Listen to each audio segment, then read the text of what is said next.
A Shalom Akim, Shalom, Shalom, giving all praises, glory, and honor to Yahweh, Ba'ashem Yahushai, Ba'ashem Akakwadash. Double honors to the apostles and the elders of Great Millstone for teaching us his truth and salutations to the sincere Akim and Akwat and listen. May the blessing of election be upon your house. My name is Raquai. I'm back in here with another quick and Lord's will is always an edifying lesson. And for today's lesson, I just want to discuss this news article that I came across recently, and this came out. Let me see when it's dated. It's dated today, and I saw this morning, and I thought I would, just bring out some news in regards to, essentially what's brewing, upon the planet Earth, and this is in regards to Donald Trump and directs Pentagon to match Russia and China in nuclear weapon testing, right? So it says U.S. president makes a threat after Russian nuclear powered weapons tests and shortly before meeting with Chinese leader, right? So now he's in the spirit of actually trying to test these weapons. And it says, I'm going to read this, and this is on the Guardian.com. So I'm just going to be jumping around to the article and, make some comments and points, bring out some precepts in regards to this. And then Lord's will, as always, this lesson will be edifying, right? So here it says that Donald Trump has instructed the Pentagon to immediately start matching other nuclear powers in their testing of nuclear weapons, specifically citing Russia and China.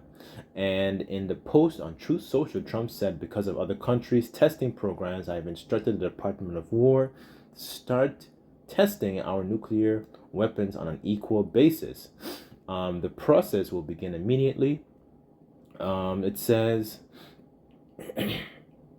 the post came less than an hour before Trump met with Chinese President Xi Jinping in South Korea on Thursday morning in an effort to come to a trade war truce.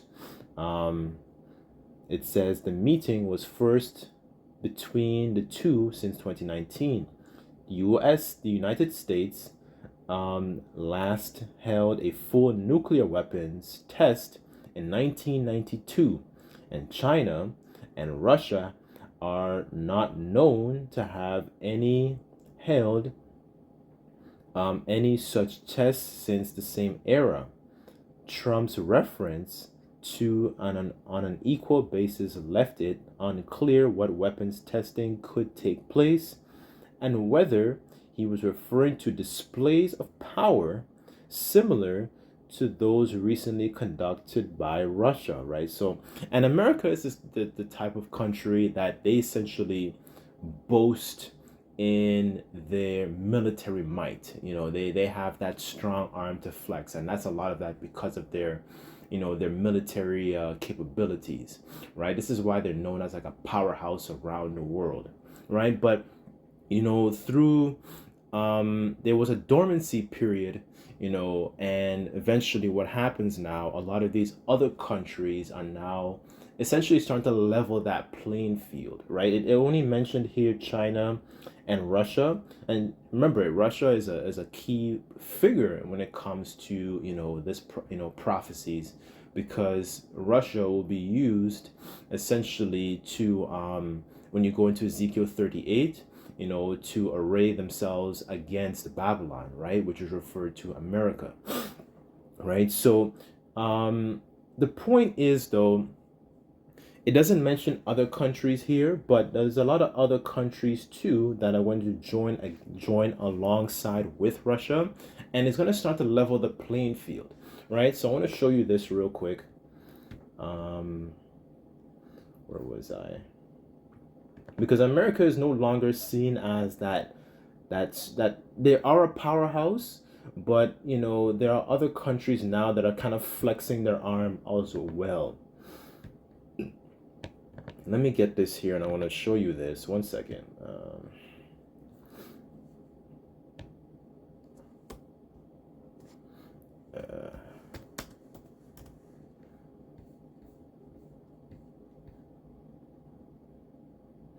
This is Joel chapter 3 verse 9, and it says, "Proclaim ye this among the Gentiles, prepare war, wake up the mighty men, let all the men of war draw near, let them come up. Beat your plowshares into swords and your pruning hooks into spears." And plowshares and pruning hooks are essentially farming tools. So you're no longer going to go into that spirit of actually trying to invest parts of your economy into, developing the agriculture base, but you're going to make more investments into certain materials of war, right? So here it says sword and a spear, right? So these are weapons of war, right? Modern day, terms. A lot of countries are now they're investing in, developing enriching nuclear programs, right? Developing and stockpiling nuclear weapons, or maybe even trying to get in close contact with other countries that have the capability to use nuclear weapons, right? And it says here, "Let the weak say I'm strong." So these are the nations that were a little bit smaller player on the world stage. They are now essentially starting to flex more of their muscle in terms of developing their own nuclear programs, right? I'm just gonna Google this right here.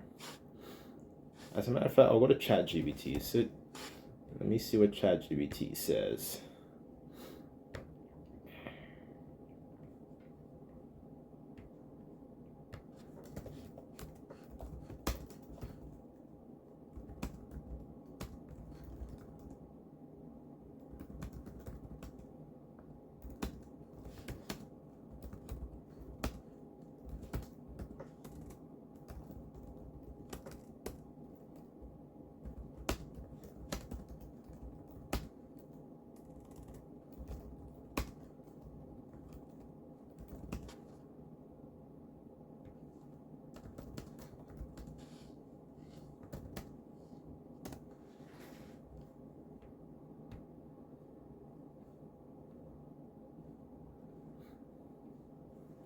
Okay, so here in ChatGPT it says they were recognized nuclear powers under the Non-Proliferation Treaty.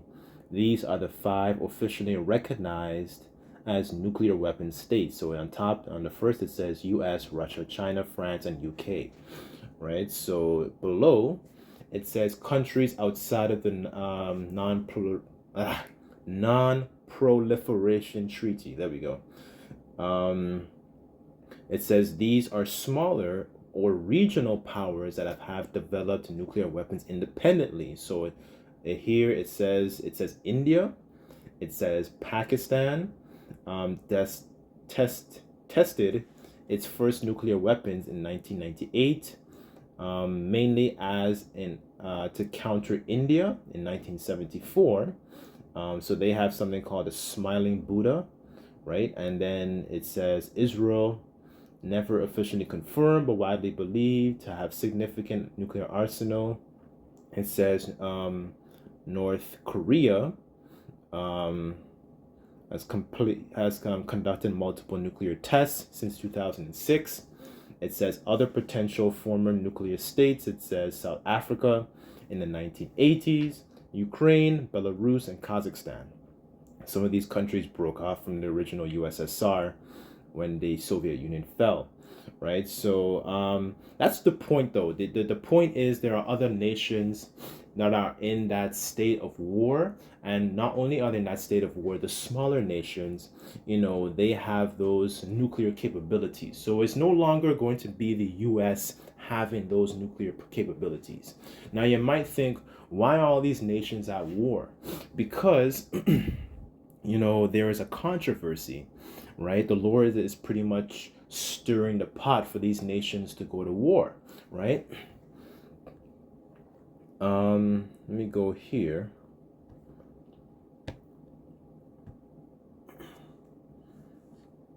Bible Gateway.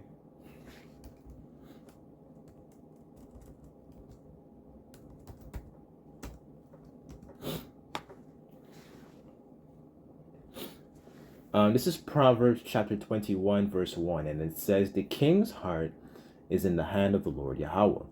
As the rivers of water, he turneth it whatsoever he will," right? So the Lord's will is for these nations to also go to war, which also proves that what's going on, and those people, those tiny top people, that welfare baby people, I'm going to say it like that, in the Middle East, are not the real people, because that's a very strong telltale sign. If they were the people, pursuant to the prophecies in Isaiah, the second chapter, what you should be having is peace on earth. You should be having nations learning about the laws of the Lord and coming up to Jerusalem and understanding, the righteousness being exemplified. But you don't see that going on right now. So clearly there is something going on. There's clearly an elephant, a giant elephant, I should say, in the room, right? So this is what's actually going on at this point in this current point here. Let's go to Matthew.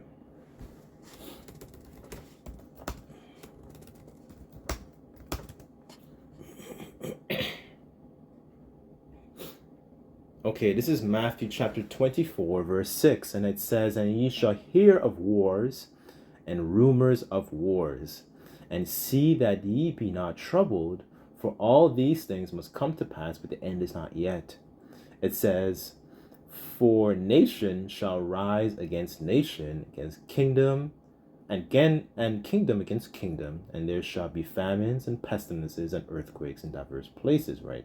And all these are the beginning of sorrows, right? So this is essentially giving you a timeline of understanding where we are in terms of, prophecies of what's going on. There's a stirring of the pot. The Lord's working on the king's minds to actually go to war, right? Because we know that, there's a strong judgment that's awaiting, those people, in the so-called land, in the so-called Holy Land, and there's a strong judgment against America, right? Because a lot of these nations have that's another thing also. A lot of these nations have a very, very strong dislike for America, right? So you're starting to see that being stirred more and more. I'll give you examples from previous years. The whole, for example, when you go back into Biden's administration, you had the Nord Stream pipeline. They were supplying, I believe it was Russia that was supplying oil to different countries like Germany and Poland. And then a lot of these countries got screwed over, right? And then there was essentially what's it called? A sabotage, right? So we're starting to see that more and more. Of why a lot of these countries dislike America, right? Not just for, their antics on the world stage, the way they treat, other countries, right? And pursuant to the prophecies, a lot of America's allies are going to turn on America, right? And bring forth their own judgment using their nuclear missiles against America. So all of these things are just in accordance, all these events, I should say, are occurring in accordance with prophecy, in accordance with the Bible, right? So, let's go over here.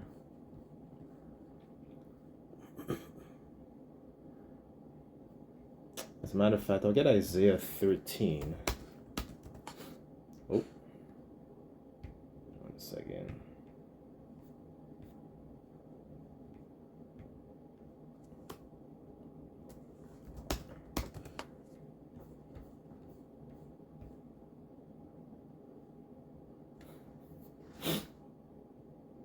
Okay, this is Isaiah chapter 13, verse 19, and it says, "And Babylon, the glory of kingdoms, the beauty of the Chaldees' excellency, shall be as when the Most High overthrew Sodom and Gomorrah," right? So you might be wondering, okay, this is speaking of ancient Babylon? No, because ancient Babylon, and that's a good telltale sign if you know the history, the ancient Babylonians, they were taken over by the Persians and the Medes, which was being spearheaded by Cyrus the Great, right? And they were taken over, and there was a transferring of kingdoms, right? But this judgment refers to a judgment that occurred just like in Sodom of Gomorrah. So which Babylon is this talking about? Which Babylon is this speaking of? This is speaking about a new future Babylon, which links up with Revelation, referring to America, where America would have that spirit of all these different kingdoms, all these different gods, so on and so forth, right? And America is essentially that great whore, as pursuant to Revelation, that sitteth upon many waters. And so its judgment is just racking up more and more judgment, especially for what they've done to, us Israelites as a people, right? So let me leave. Okay, I'll go over to Sirach.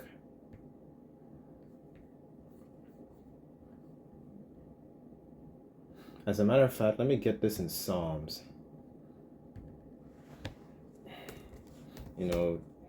Just to add the point here.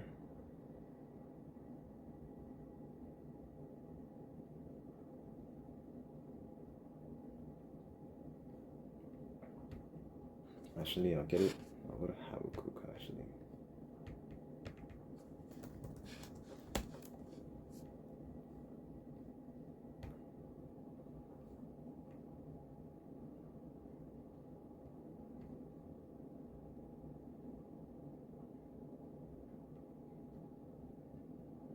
Okay, this is Habakkuk chapter 3, verse 2.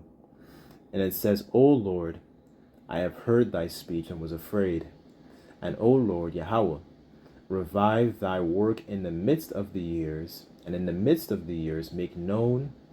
In wrath, remember mercy, right? So I'm reading this because, there is a lot of judgment that is prescribed, for America specifically, right? And these nations are going to take their vengeance upon America and destroy it, right? So, and I'm reading this also, because we're also in a situation where we need divine protection, and we want the Lord to also protect us, in these times to come, right? That's why there is a strong, urgency towards the hopeful elect to actually come back and seek the Lord's face, because we see, as the scriptures say, without vision, to roughly paraphrase, the people perish, right? So we have the vision of seeing these things coming to pass, and and the scriptures say that a prudent man foreseeth evil and hideth himself, right? So taking certain precautions